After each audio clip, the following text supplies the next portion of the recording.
एक आदमी ने हवाई जहाज में डर के मारे देखा कि उसकी नाखून की सतह तेजी से काली हो रही है। डॉक्टर निक ने तुरंत समझ लिया कि यह हृदय और फेफड़ों की अत्यधिक ऑक्सीजन की कमी का संकेत है। लेकिन इससे पहले कि वह कोई उपाय सोच पाते, उनके हाथ में पकड़ी पानी की बोतल तेजी से संकुचित हो गई। यहाँ तक कि मेज पर रखा पानी का गिलास भी जोर से हिलने लगा। पास खड़ी एयर होस्टेस ने भी कुछ गड़बड़ महसूस की और तुरंत पास की सीट पर बैठ गई। उसने सीट बेल्ट बांधते हुए यात्रियों से भी सीट बेल्ट बांधने की अपील की, लेकिन तब तक बहुत देर हो चुकी थी।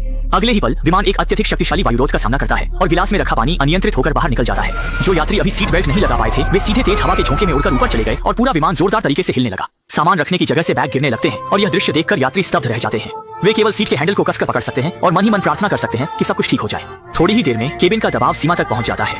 स्थिति की गंभीरता को समझते हुए पायलट जल्दी से ऑक्सीजन मास्क पहन लेता है और यात्री केबिन के ऑक्सीजन मास्क भी गिर जाते हैं, जिन्हें लोग तुरंत पहन लेते हैं। लेकिन किसी को नहीं पता था कि इस समय बाथरूम में एक लड़की टॉयलेट कर रही थी, लेकिन जोरदार झटकों के कारण वह दरवाजा खोल नहीं पा रही थी। जीवित रहने की इच्छा से प्रेरित होकर वह बार बार कोशिश करती है, लेकिन जैसे ही वह बड़ी मुश्किल से दरवाजा खोलती है, वह अत्यधिक ऑक्सीजन की कमी के कारण बेहोश होकर गिर जाती है। लेकिन कुछ ही देर में केबिन का दबाव चमत्कारिक रूप से सामान्य हो जाता है। विमान धीरे धीरे स्थिर हो गया। सभी लोग बिना किसी बड़ी हानि के सुरक्षित बच गए। यात्रियों की भावनाओं को शांत करने के लिए पायलट तुरंत प्रसारण के माध्यम से कारण बताता है। असल में विमान ने अभी एक शक्तिशाली वायुरोध का सामना किया था, जिससे केबिन का एक सील पैड क्षतिग्रस्त हो गया था।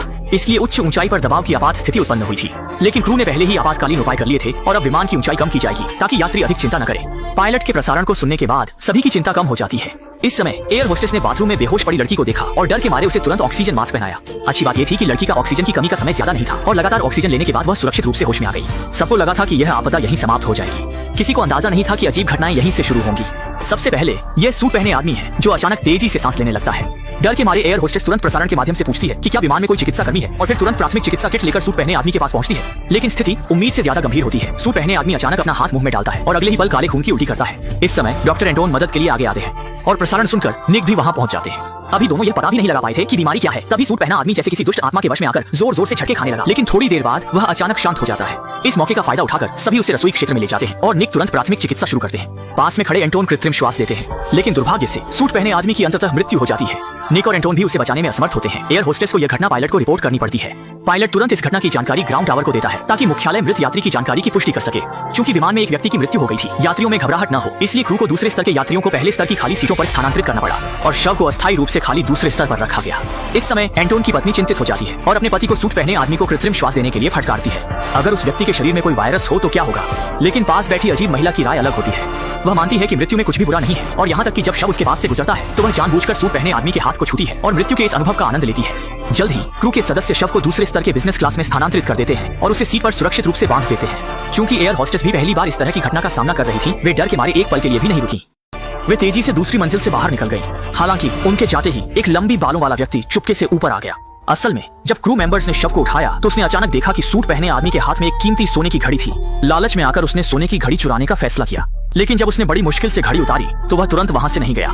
उसकी हिम्मत इतनी बढ़ गई कि उसने अपने मोबाइल से कैमरे के सामने अपनी चोरी की गई चीज का दिखावा किया, यहाँ तक कि मृतक का अपमान भी किया। लेकिन उसे जरा भी एहसास नहीं हुआ कि शव का सिर धीरे धीरे उसकी ओर मुड़ रहा था। इसके बाद उसने खुद को मुसीबत में डालते हुए उसने ढक्कन उठा दिया।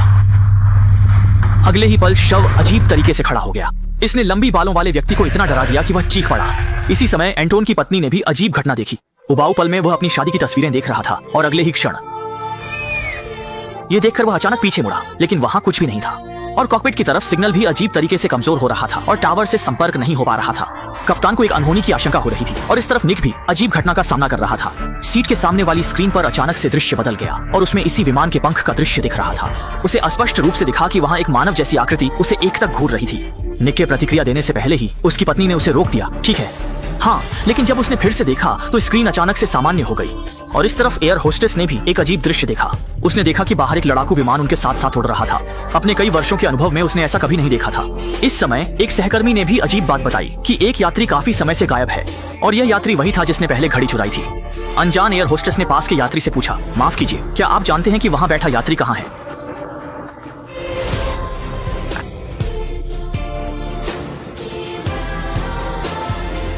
Upstairs? यह सुनकर एयर होस्टेस बहुत हैरान हुई क्योंकि ऊपर की बिजनेस क्लास में कोई नहीं था। अब वहाँ केवल एक मृत शरीर ही बचा था। हालांकि यह स्पष्ट नहीं था कि लंबी बालों वाला व्यक्ति दूसरी मंजिल पर क्या कर रहा था, लेकिन पेशेवर जिम्मेदारी के तहत दोनों ने हिम्मत जुटाकर ऊपर जाकर जांच करने का फैसला किया। लेकिन उन्होंने दूसरी मंजिल के हर कोने की तलाशी ली, फिर भी लंबी बालों वाले व्यक्ति का कोई निशान नहीं मिला। और सबसे डरावनी बात यह थी कि सीट पर बंधा हुआ शव भी गायब हो गया था। अंधेरे माहौल ने उन्हें ठंड से कंपा दिया। एयर होस्टेस ने इस अजीब घटना की रिपोर्ट कप्तान को दी। कप्तान ने सुनकर उन्हें शव को ढूंढने का आदेश दिया, अन्यथा जब विमान उतरेगा तो पूरे क्रू को कड़ी सजा मिलेगी। लेकिन उन्हें यह नहीं पता था कि इस समय एक लड़की जो बाथरूम में थी भी भयानक घटना का सामना कर रही थी। उसके पैरों के नीचे अचानक से सफेद धुंध फैल गई और ऊपर की लाइटें भी झिलमिलाने लगीं। उसके प्रतिक्रिया देने से पहले ही धुंध में से एक काली हाथ निकल आया और उसे अंधेरे में खींच लिया। चूंकि विमान के शव और कुछ यात्री अचानक गायब हो गए थे, एयर होस्टेस अब और नहीं बैठ सकती थी। अब वे केवल कोने कोने में छानबीन कर सकते थे, इस उम्मीद में कि शायद कोई छोटा सा सुराग मिल जाए। लेकिन पूरे विमान की तलाशी लेने के बाद भी कुछ नहीं मिला। इस समय डॉक्टर निक को अचानक याद आया कि यह सारी अजीब घटनाएं उसी सूट पहने आदमी की मौत के बाद शुरू हुई थी। उसने अनुमान लगाया कि सूट पहने आदमी के पास जरूर कोई छुपा हुआ रहस्य है। एंटोन की पत्नी ने भी यह सुनकर सहमति जताई, क्योंकि उसने भी अजीब छाया देखी थी और इस सब की जड़ को समझने के लिए सूट पहने आदमी की पहचान जानना जरूरी था। कुछ लोगों ने तुरंत सहमति जताई और काम शुरू कर दिया। सबसे पहले उन्हें उस व्यक्ति की पहचान जाननी थी, इसलिए उन्होंने चुपके से सूट पहने आदमी का सामान ले लिया। उन्हें लगा कि कोई नहीं देखेगा, लेकिन पता नहीं था कि आगे की पंक्ति में बैठी अजीब लड़की ने सब कुछ देख लिया था। बैग को खोलने पर उन्होंने पाया कि उसमें बहुत सारी कांच की ट्यूब्स थी, जिनमें कुछ बाल भी सील किए हुए थे। सबने सोचा कि शायद वे किसी श्राप के शिकार हो गए हैं और यह श्राप उसी सूट पहने आदमी ने डाला है। लेकिन इसे कैसे तोड़ा जा सकता है? जब सब लोग असमंजस में थे तो अजीब लड़की एक लकड़ी का बॉक्स लेकर अंदर आई। उसने देखा था कि सूट पहने आदमी ने बॉक्स को अपने पैरों के पास रखा था और वह उस बॉक्स का बहुत ख्याल रखता था, इसलिए उसने सोचा कि शायद इसमें कोई रहस्य छिपा हो।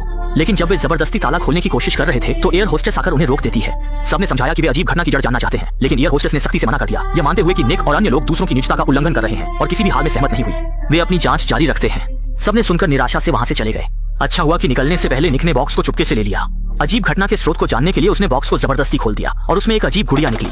उसमें विस्तृत निर्देश भी थे। अजीब लड़की ने कहा कि यह गुड़िया मृत्यु के देवता का प्रतीक है। लगता है सूट पहने आदमी एक गुड़िया डिजाइनर था। दूसरी ओर एयर होस्टेस भी गर्म तवे पर चींटी की तरह बेचैन थी। उन्होंने पूरे केबिन की तलाशी ली, लेकिन कुछ भी पता नहीं चला। अचानक उसे याद आया कि एक जगह अभी भी नहीं देखी गई है और वह है विमान का कार्गो होल्ड, जहाँ चेक इन सामान रखा जाता है। थोड़ी देर सोचने के बाद उसने अकेले ही नीचे जाने का फैसला किया, जबकि उसका साथी केबिन के दरवाजे पर पहरा देने के लिए रुका ताकि कोई अप्रत्याशित स्थिति न हो। लेकिन एयर होस्टेस जैसे ही नीचे पहुंची, विमान में एक और झटका आया। उसे जमीन पर गिरा दिया और एक सूटकेस उसके ऊपर गिर गया। जब उसने ध्यान से देखा तो पाया कि यह वही सूटकेस था जो मर चुके सूट पहने आदमी का था। उत्सुकता से उसने देखने का फैसला किया कि इसमें क्या रहस्य छिपा है।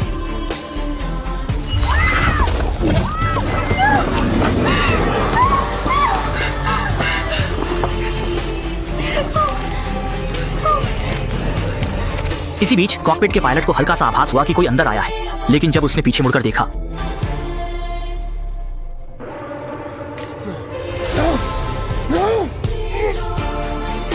और इस तरफ उसके साथी ने भी डर के मारे देखा कि कार्गो होल्ड के नीचे से सफेद धुंध उठ रही है और अगले ही पल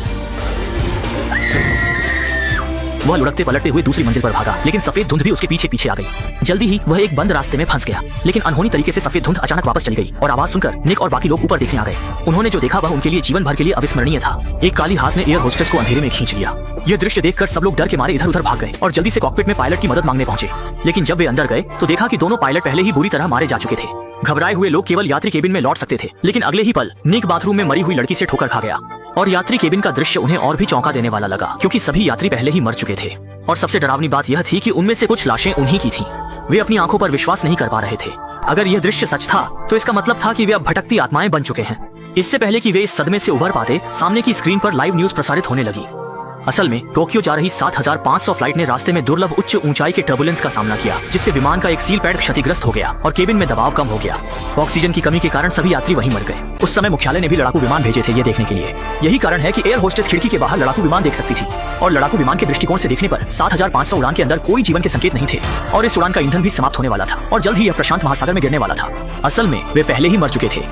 पहले जो स्थिति उत्पन्न हुई थी उसका कारण यह था कि हर किसी के दिल में कुछ अधूरी इच्छाएं थी, जिसके कारण कोई भी वास्तविकता का सामना नहीं करना चाहता था। इसलिए मृत्यु ने इस तरीके को अपनाया और अब तक सभी ने संघर्ष करना छोड़ दिया। प्रियजनों की बाहों में धीरे धीरे अंधकार में समा गए और फिल्म का अंत भी यही होता है।